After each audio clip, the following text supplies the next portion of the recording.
আসসালামু আলাইকুম। তোমরা সবাই কেমন আছো? আশা করি সবাই ভালো আছো। তো আজকে আমি দেখাবো সহজ পদ্ধতিতে বুন্দিয়া কেমনভাবে বানাই।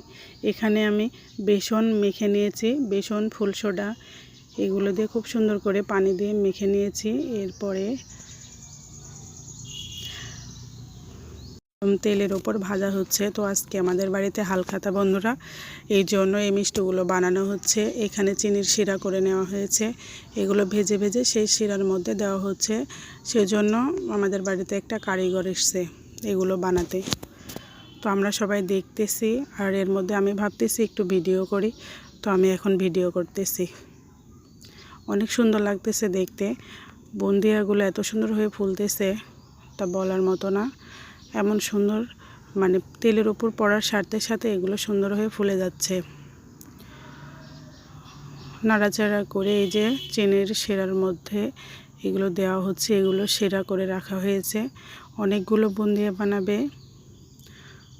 এই যে এর মধ্যে আবার আমাদের বাড়ির পিচ্চি বলছে খাবে, ও বুন্দিয়া খাচ্ছে আর আমাদের সবাইকে দেখাচ্ছে।